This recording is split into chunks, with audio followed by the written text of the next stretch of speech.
Gracias. Bueno, buenas noches a todos. Carlos, ante todo, muchísimas gracias por la invitación. Es siempre un placer estar con todos ustedes y poder compartir un poco nuestra experiencia con todos los demás centros. Así que muchísimas gracias.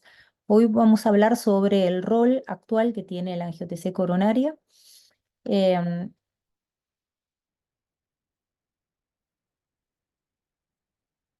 Ahí estamos. Estos son mis conflictos de interés. Bueno, sabemos entonces que el método de la angiotomografía coronaria es un método que realmente es excelente para diagnosticar la enfermedad de arterias coronarias. Y ya desde hace mucho tiempo hemos hablado de el rol que este tiene con respecto a al tipo de pacientes que nos permite evaluar. Ya hace más de una década que hablábamos que es muy útil para evaluar a pacientes que tienen bajo pretest de enfermedad de arterias coronarias. Sin embargo, durante estos últimos años han salido nuevas guías que extienden el rol que tiene la angiotensina coronaria a pacientes que tienen enfermedad con pretest más elevado. ¿Y esto por qué? Porque además de poder determinar la presencia de enfermedad, ver las placas que están produciendo las estenosis coronarias, ver las características de dichas placas y las extensiones, actualmente a través de la misma tomografía computada podemos evaluar la relevancia funcional que puede tener una estenosis coronaria a través de estudios que puedan complementarse en forma funcional con la TC o mismo con la tomografía computada. Y es por eso que actualmente disponemos de herramientas como es el FFRTC o la perfusión por TC con estrés farmacológico, en donde podemos asociar la anatomía y la función en un mismo estudio. Y de esta manera podemos determinar el compromiso funcional de esa lesión. ¿Por qué es tan importante determinar el compromiso funcional? Porque de acuerdo a si existe o no una isquemia asociada, vamos a determinar cuál va a ser la terapéutica de ese paciente. Y hasta hace un tiempo nosotros combinábamos un estudio anatómico con un estudio funcional y usualmente asociamos la angiotensina coronaria con estudios funcionales como la ergometría, el ecoestrés, el SPECT-estrés, la resonancia o el PET. Pero actualmente por la tomografía computada podemos lograr integrar la anatomía y la función integrando la perfusión por tomografía computada y el FFRTC. Entonces, en las guías últimas que fueron publicadas por la Sociedad de Tomografía Cardiovascular, en pacientes con evaluación de enfermedad coronaria estable, tenemos distintos escenarios en los cuales podemos mostrar la utilidad que tiene este método. Uno de ellos es el grupo de pacientes que tengan enfermedad coronaria sobre vasos nativos. El segundo punto es pacientes que hayan sido revascularizados, ya sea con bypass o a través de alguna angioplastia con stents. Después tenemos el grupo de pacientes en los cuales vamos a integrar la anatomía y la función y en donde vamos a complementar con lo que es el FFRTC y la perfusión por tomografía computada. Y después tenemos otras patologías en las cuales también tenemos utilidad de este método. Vamos a ver entonces cada una de las indicaciones y vamos a ver ejemplos típicos. Comenzando por vasos nativos, tenemos entonces pacientes que pueden tener dolor de pecho, que puede ser típico o atípico o algún equivalente anginoso, pero que no tengan conocimiento de enfermedad coronaria. Entonces, en esos pacientes, lo que vamos a buscar es si existe la presencia de enfermedad coronaria a través de, el estudio de angio-TC. Por otro lado, tenemos el grupo de pacientes que ya tienen enfermedad coronaria conocida y que se asocia a dolor de pecho típico, atípico o algún equivalente anginoso y en donde queremos ver cómo viene evolucionando ese paciente. Hay muchos pacientes en los cuales ya tenemos el conocimiento, son pacientes que no tienen compromiso funcional y van a estar con tratamiento médico y entonces cuando el paciente comienza a tener algún tipo de síntoma diferente o incremental, utilizamos la angio-TC para poder continuar su evaluación. Y después, algo que es muy, muy común y que a nosotros nos llega mucho en nuestra práctica clínica, son pacientes que fueron evaluados con estudios funcionales y en los cuales son o no concluyentes o discordantes. En Argentina nosotros utilizamos mucho el estudio de medicina nuclear, el SPECT reposo-esfuerzo, y muchas veces el paciente va a hacerse un estudio funcional en forma asintomática, como un control. Y cuando a veces el estudio da positivo, en cuanto a lo que sería un ST positivo con imágenes negativas, termina en una angio-TC coronaria. Vamos a comenzar entonces por el primero de los puntos, que es pacientes que no tengan conocimiento de enfermedad, pero que tengan algún síntoma de dolor de pecho. En este caso es un paciente de 67 años, tabaquista y con antecedentes familiares que comienza con dolor de pecho atípico. El estudio funcional es discordante porque se le hace un SPECT que muestra una depresión del ST de 2 milímetros de B2 a B6, pero las imágenes de perfusión del SPECT son normales.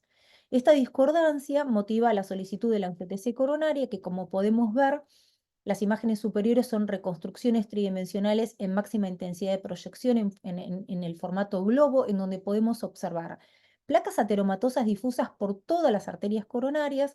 La parte distal del tronco se extiende por la descendente anterior. Vemos el ramo diagonal que se subdivide en medial y lateral, en donde también visualizamos muchas placas. Un ramo intermedio con una placa también ateromatosa a nivel del tercio proximal y una lesión significativa a nivel de la arteria circunfleja, que aquí la observamos desplegada, que tiene una oclusión completa a nivel proximal. Podemos observar en donde está el asterisco que esto se debe a una placa aguda que generó esta trombosis, y después de dicha obstrucción podemos observar lesiones mixtas, que son placas no calcificadas asociadas a calcificadas que están produciendo estenosis significativas. Cuando vemos desplegada la DEA, vemos que las placas calcificadas son proximales, tiene un puente muscular a nivel del tercio medio y la parte distal solamente una plaquita calcificada no significativa. Y la coronaria derecha es una arteria de gran calibre ectásica, acá podemos ver en el tercio medio la dilatación, y el corte ortogonal que presenta una placa calcificada no significativa. Es decir, este paciente tenía motivos para tener este dolor de pecho por esta lesión y esta oclusión a nivel de la arteria circunfleja.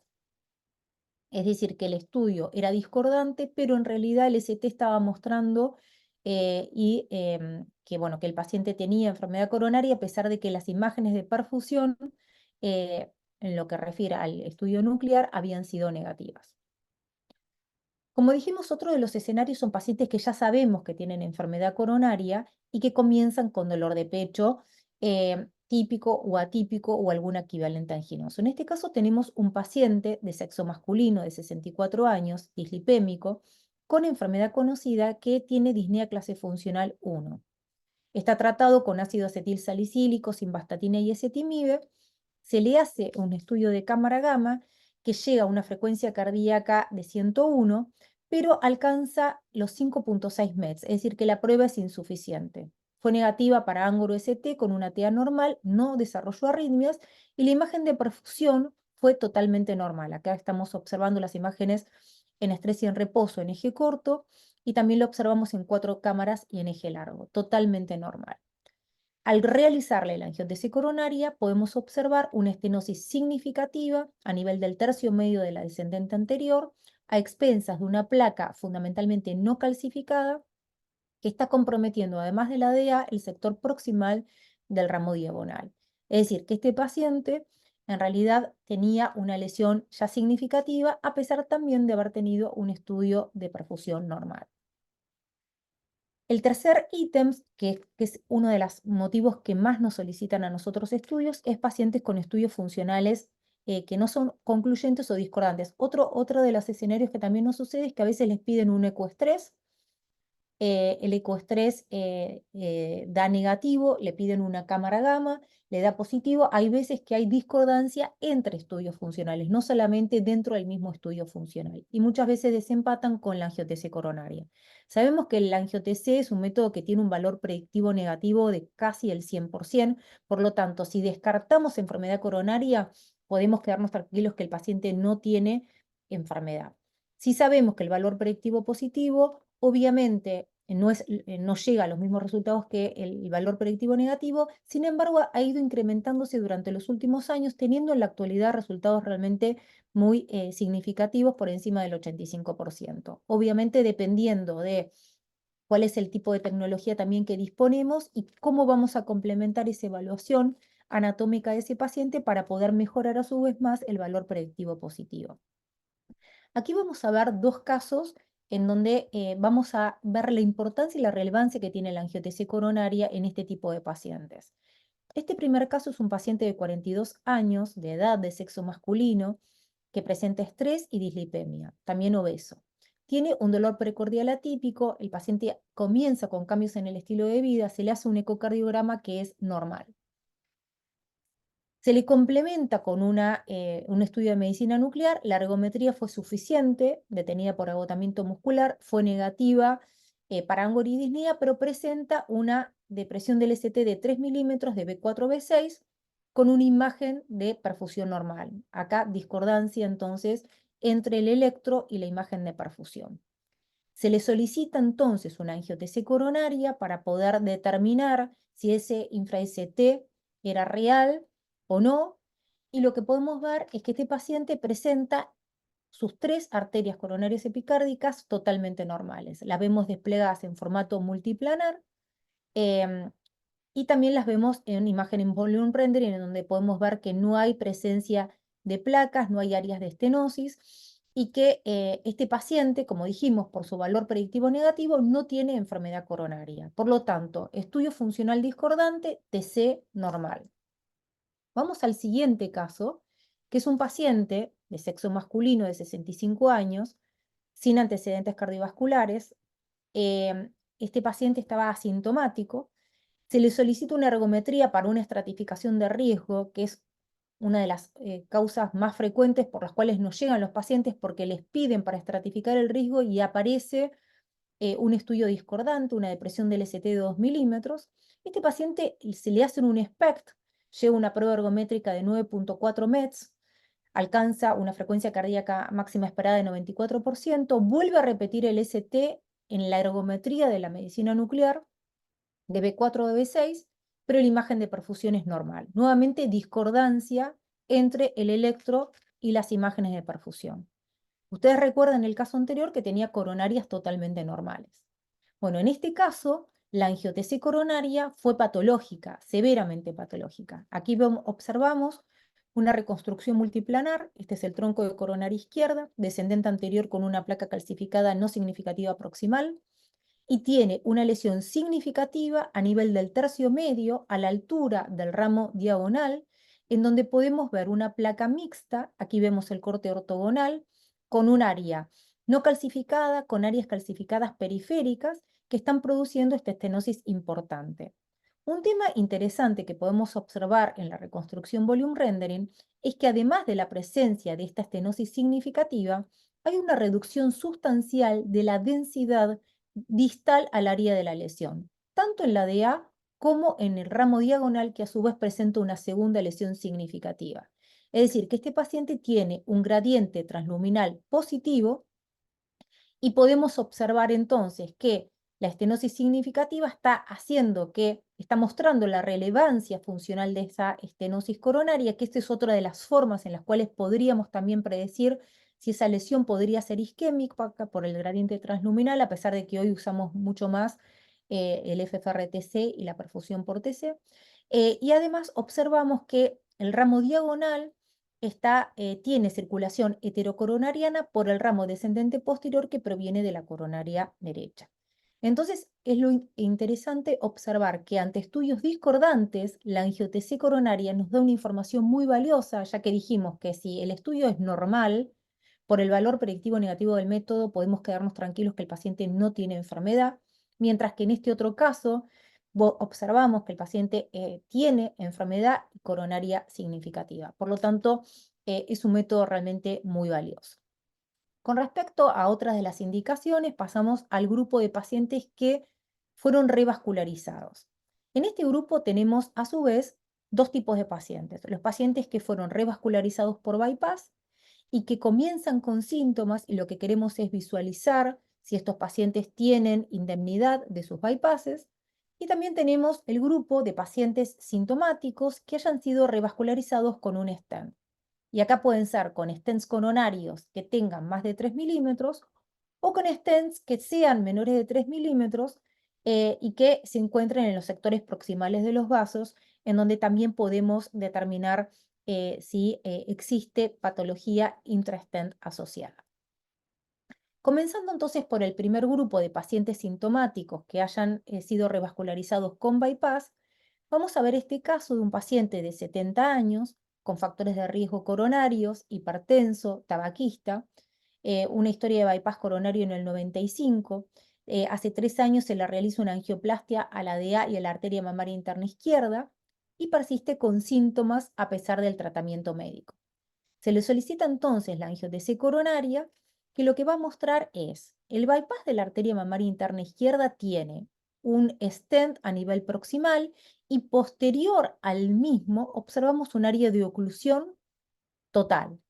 Luego podemos observar permeabilidad del bypass hasta el área de anastomosis, en donde aquí vemos la anastomosis con la DEA nativa, la cual presenta una oclusión prácticamente a nivel del origen. Aquí vemos toda la oclusión de la DEA nativa, la anastomosis con el bypass de la arteria mamaria interna izquierda y un stent distal al mismo que en esta reconstrucción podemos observar que se encuentra permeable. Este paciente también tenía una coronaria derecha nativa de pequeño calibre, ocluida en el sector proximal. Aquí podemos ver la oclusión.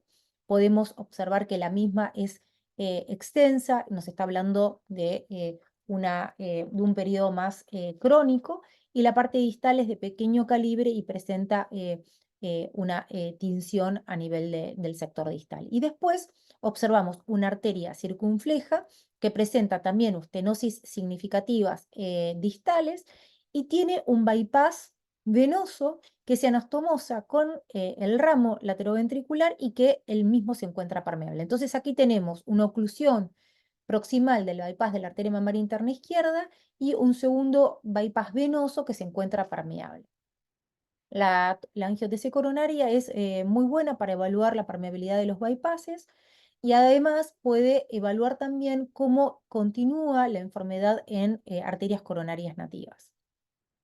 Aquí vemos otro ejemplo de un paciente que tiene una oclusión completa. Este es un paciente de 67 años, hipertenso y dislipémico, que se le hace una cirugía de revascularización hace 6 años. La arteria mamaria interna izquierda al ramo diagonal está totalmente ocluida. Acá podemos observar todo su trayecto en donde observamos simplemente los clips. Tenía también otros 2 bypasses que estaban permeables, pero quería mostrarles cómo está ocluido totalmente desde su origen. Pasando a los pacientes sintomáticos que fueron revascularizados con stents, dijimos que aquellos que tienen stents más de 3 milímetros, la angiotesia coronaria tiene un rol importante porque permite evaluarlos muy bien en cuanto a su permeabilidad y a la presencia o no de enfermedad.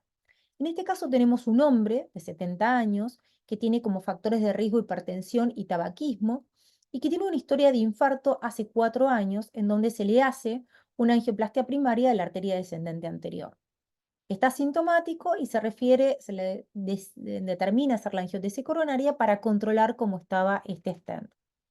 Como podemos observar en las imágenes axiales, tenemos este stent de gran calibre, lo podemos observar desplegado en esta imagen lateral, en donde podemos identificar que el sector proximal tiene una densidad intrastent adecuada. Sin embargo, en el sector medio y distal podemos observar áreas hipodensas en su interior que en los cortes ortogonales podemos identificar claramente, correspondiente a hiperplasia miointimal. Aquí lo podemos observar que posterior al stent, la arteria descendente anterior es de características normales, no presenta enfermedad y se extiende distalmente hasta el ápex sin presencia de enfermedad. Eh, lo mismo en los ramos diagonales. Y aquí tenemos la arteria coronaria derecha dominante, que el sector proximal y medio son de características normales, y el sector medio distal tiene una placa mixta. Aquí podemos observar la presencia de calcio y placa no calcificada, que la observamos desplegada en esta reconstrucción multiplanar y que podemos observar en los cortes ortogonales que la misma tiene fundamentalmente remodelamiento positivo con una leve estenosis a ese nivel. Otro de los escenarios muy importantes que tenemos es la utilidad que tiene la angio-TC, como dijimos, asociándola al FFRTC y a la perfusión por tomografía computada. En cuanto a la utilidad de integrar esta información funcional con la información anatómica, permite en un único estudio poder determinar si ese paciente va a requerir o no una revascularización. Entonces, con respecto a eso, vamos a decir que disponemos de herramientas para lo que es perfusión. Podemos realizar distintos tipos de perfusión, como es la perfusión estática, que es lo que llamamos fenómeno de primer pasaje, que se puede hacer con tomografía de energía simple o doble, en donde adquirimos en general dos adquisiciones, puede ser complementada por una tercera, en estrés y en reposo. Esto va a depender con cuál comenzamos de acuerdo al pretest del paciente. Si el paciente tiene un pretest bajo, en realidad vamos a comenzar con el reposo porque si el paciente no tiene enfermedad no necesitaríamos complementar con el estrés. Y en el caso de que haya dudas en cuanto a la dupla estrés-reposo, podemos complementar con una tercera adquisición para evaluar la viabilidad y determinar o no la presencia de un infarto a nivel de la pared miocárdica. Después tenemos también la perfusión dinámica, que eso se hace con estrés y que también va a permitir, pero a diferencia de la anterior, en forma cuantitativa, poder medir cómo está la perfusión a nivel miocárdico y determinar en forma cuantitativa qué cantidad de sangre tenemos en esa pared. Y la segunda forma de evaluación, como dijimos, era el FFR por tomografía computada. Repasamos y recordamos que es fundamental determinar este compromiso para poder determinar si el paciente lo vamos a revascularizar. Ahora bien, el FFRTC lo que va a permitir es determinar el compromiso hemodinámico de una lesión. Ustedes saben que el FFR invasivo, que se hace a través del cateterismo, es muy útil y ha demostrado en diversos estudios, como por ejemplo el estudio FEM, que permite determinar con precisión si ese paciente se va a beneficiar en una revascularización, mucho mejor que solamente con los resultados angiográficos. De similar manera, podemos utilizar la tomografía computada a través de la adquisición de la angio-TC coronaria. Lo que vamos a hacer es, vamos a crear un modelo fisiológico que se va a basar en la anatomía coronaria y en la anatomía del ventrículo izquierdo. Y a través de este modelo vamos a simular situaciones de hiperemia, de tal manera de poder determinar si un área de una estenosis coronaria tiene o no compromiso funcional y está isquémica o no. Esto nos va a permitir cuantificar cómo está el FFR por tomografía posterior a una lesión y determinar si vamos a revascularizar ese paciente. Inclusive podemos hacer simulaciones de colocación de stents y ver cómo ese paciente mejoraría lo que sería la medición post-stent con respecto a la ubicación del vaso pre-stent. El FFRTC se considera normal cuando los valores están por encima de 0,8 y patológico cuando están por encima de 0,8. Sin embargo, existe un área que llamamos área de zona intermedia o área gris, en donde los resultados del FFRTC se reducen levemente o moderadamente. Por lo tanto, como que los puntos de corte más exactos serían por debajo de 0,74, en donde decimos que ahí los resultados mejoran sustancialmente, o por encima de 0,85. En cuanto a esa zona gris, cuando tenemos resultados que caen en esa zona en donde los resultados pueden reducirse, podemos complementar con la perfusión miocárdica.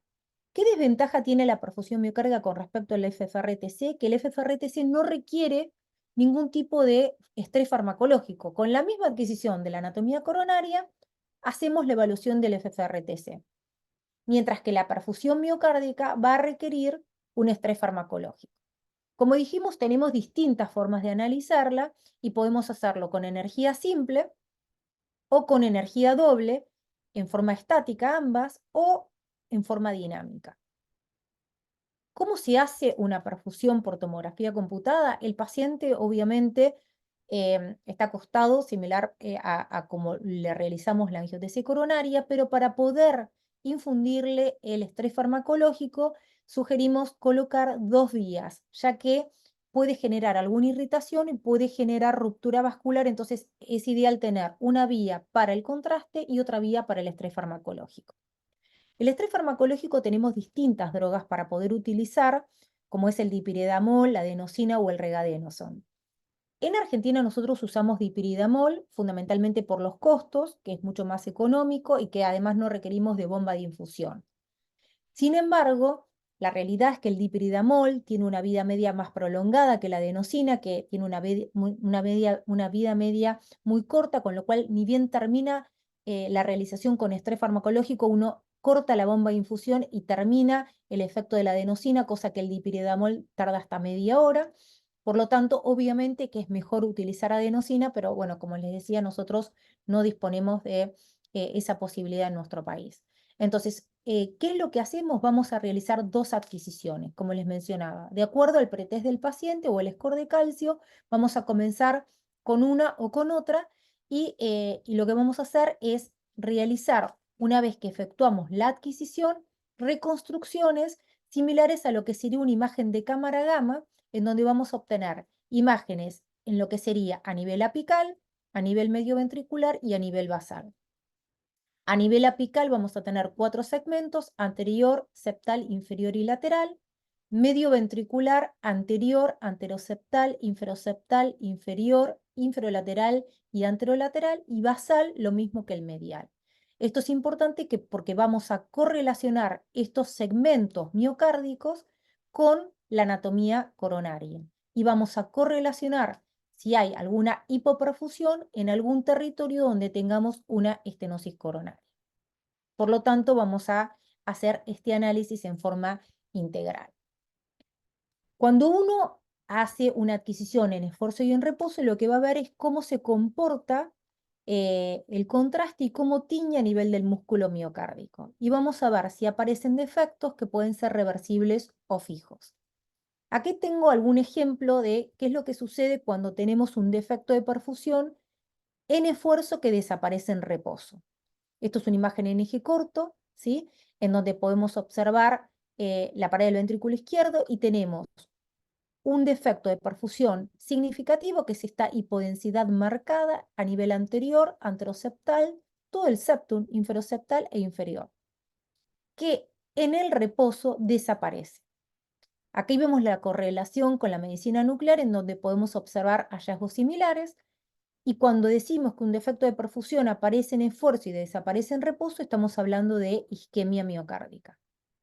Cuando el defecto aparece en esfuerzo, y acá tenemos un corte más medioventricular y vemos que el defecto de perfusión es más subendocárdico, más que tan transmural como veíamos en el anterior, pero se extiende a nivel inferior y también a nivel inferolateral, vemos que persiste en reposo, aunque en menor cuantía. Entonces, cuando hay persistencia parcial de la hipoperfusión con una menor cuantía, hablamos de necrosis con isquemia perinecrosis. Y aquí observamos entonces en la cámara gamma lo mismo, una mayor marcada hipoperfusión en esfuerzo y menor en reposo. Y cuando tenemos un defecto que aparece en esfuerzo y persiste en reposo, en este caso asociado además a un adelgazamiento sustancial de la pared en el área donde está la hipoperfusión, que nos está hablando de un periodo evolutivo más crónico, estamos hablando de necrosis. Y ahí vemos la correlación también con la cámara gamma, en donde podemos observar el defecto de perfusión en la cara fundamentalmente anterior, anteroseptal y un poquito a nivel anterolateral. También mencioné que en algunos casos podemos complementar con una tercera adquisición cuando hay alguna duda diagnóstica, cuando queremos medir con exactitud el área necrótica. Similar a la resonancia, el contraste de tomografía en los estudios o en las adquisiciones tardías, se va a depositar en las áreas necróticas. Aquí tenemos entonces una imagen en eje corto de un paciente que en el estrés podemos observar, por un lado, tenemos un adelgazamiento sustancial de la pared a nivel anteroseptal y septal, pero con una hipoperfusión marcada anterior, anteroseptal y todo el septum hasta el sector inferior, que persiste en reposo. El realce tardío lo que muestra es que todo el área de hipoperfusión muestra un depósito de contraste de yodo que están mostrando el área de infarto con áreas de non-reflow asociadas. Por lo tanto, la adquisición complementaria tardía es una adquisición que no requiere contraste, que se hace a los 7 minutos aproximadamente posterior a la última adquisición. Va a depender, como dijimos, si comenzamos con el reposo esfuerzo con la que se haya hecho en forma secundaria. No requiere adquisición con contraste adicional y se puede utilizar una dosis de radiación mucho más baja, porque acá lo que queremos ver es fundamentalmente el depósito de contraste a nivel de las paredes. Aquí es para mostrarles un caso en donde integramos la anatomía y la perfusión. Este es un paciente que tiene una estenosis significativa a nivel del tercio medio de la descendente anterior. Esto se ve en la reconstrucción volume rendering y también se ve en la reconstrucción multiplanar curva, en donde observamos que tiene una oclusión significativa a expensas de una placa fundamentalmente no calcificada. Hay áreas calcificadas adyacentes, pero fundamentalmente la lesión significativa es no calcificada.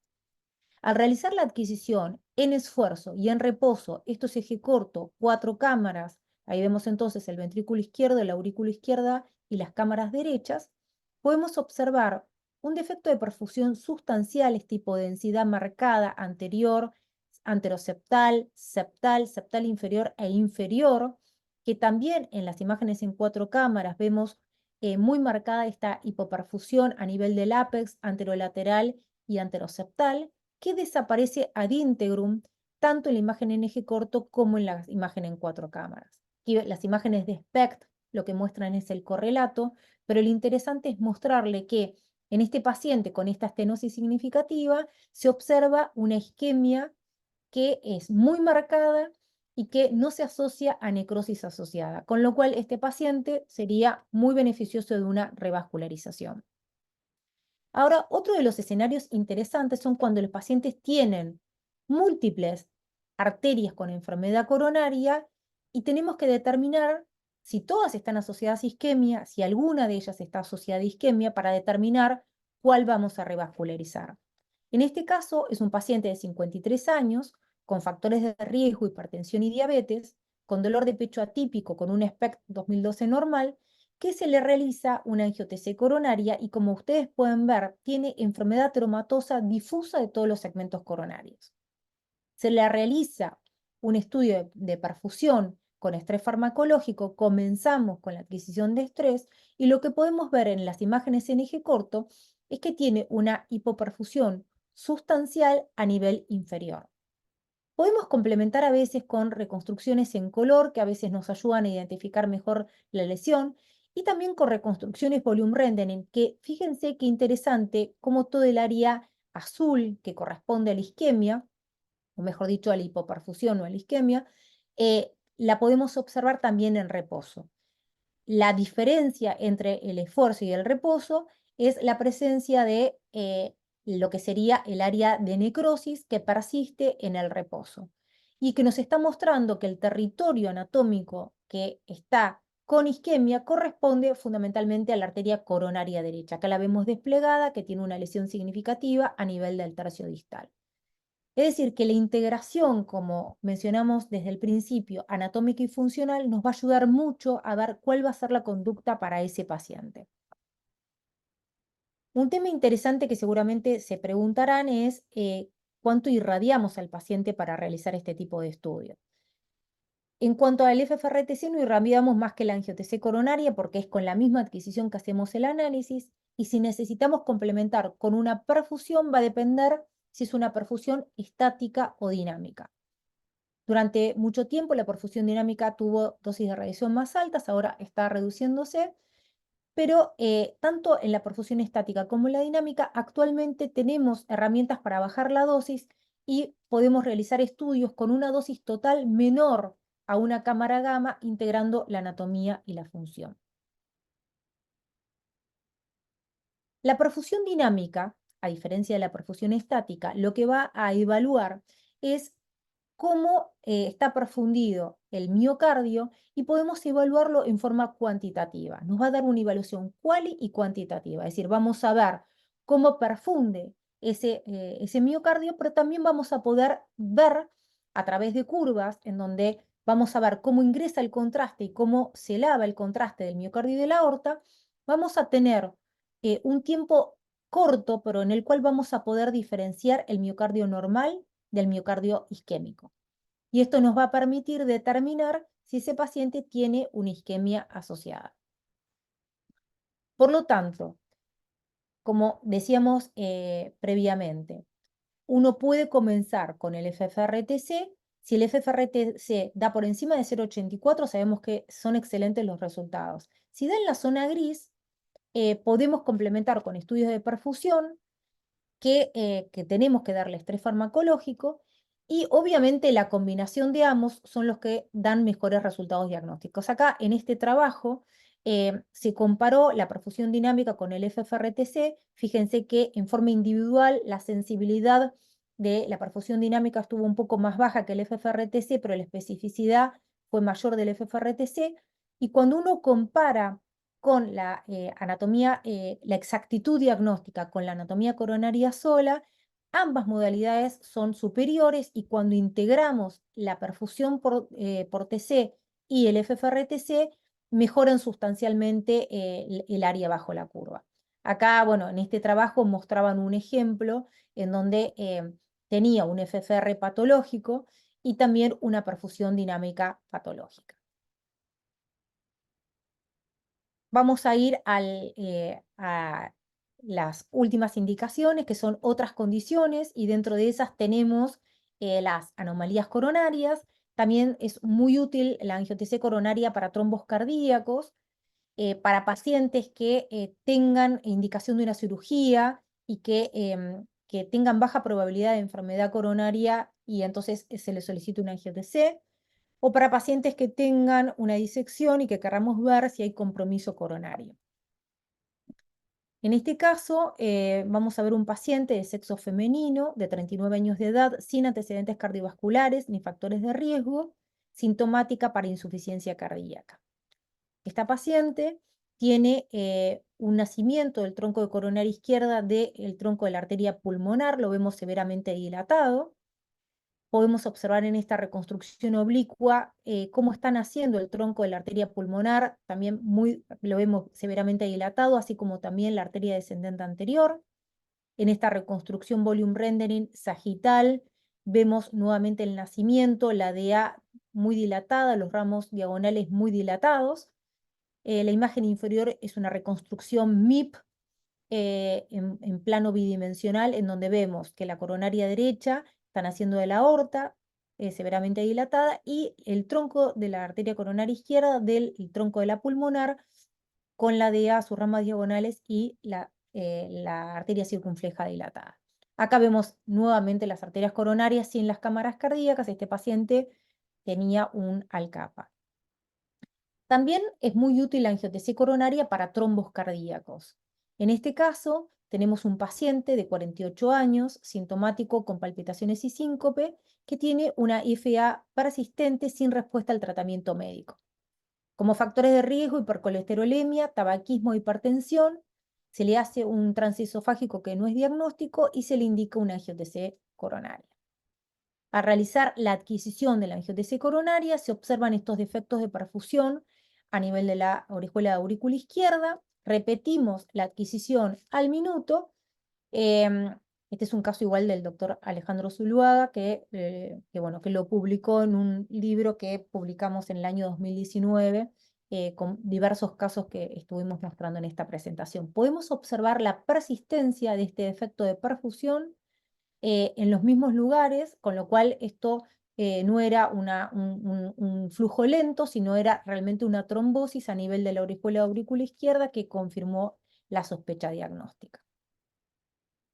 En cuanto a la evaluación de la anatomía coronaria en pacientes con disección aórtica, podemos analizar a través de las reconstrucciones a nivel cardíaco la posibilidad de ver si las mismas tienen una disección asociada. En las disecciones aórticas, dependiendo de cuando son agudas, van a requerir un diagnóstico inmediato, ya que sabemos que cuando son las tipo A que comprometen aorta ascendente y descendente, tienen una indicación quirúrgica. Y lo importante es que cuando estemos analizando un paciente con disección, gatillemos siempre la aorta torácica. Dependiendo del equipo, podemos hacerlo todo gatillado. Esto lo hablamos en la clase anterior, la semana pasada, en el STR. eh, y es fundamental que la aorta torácica esté gatillada. ¿Por qué? Porque, como ustedes pueden ver, cuando no está gatillada podemos tener imágenes que nos generen artefactos, que nos simulen una falsa disección y que también no nos permitan evaluar adecuadamente las coronarias, ¿no? Por lo tanto, gatillar la aorta torácica es mandatorio y si disponemos de equipamiento que nos permita hacer directamente una adquisición completa gatillada, también lo podemos hacer y esto, y si no, se puede hacer complementario la parte torácica con gatillado y la parte abdominal sin gatillado en forma inmediata, ¿no? Para concluir, entonces podemos decir que la angio-TC es un método muy bueno y que tiene múltiples indicaciones en la actualidad. Como dijimos, hoy las indicaciones se han extendido, hoy integramos también la parte de función, podemos dar una información integral y podemos evaluar pacientes con un pretest más elevado, que antes teníamos bastantes limitaciones por el Blooming, por el Beam-Harding Artifact, que nos impedían a veces tener un valor predictivo positivo más preciso. Por lo tanto, realmente la modalidad ha ido creciendo durante los últimos años y creemos que, bueno, se va a ir perfeccionando, pero actualmente tiene un rol muy preponderante en pacientes con sospecha de enfermedad coronaria. Muchísimas gracias.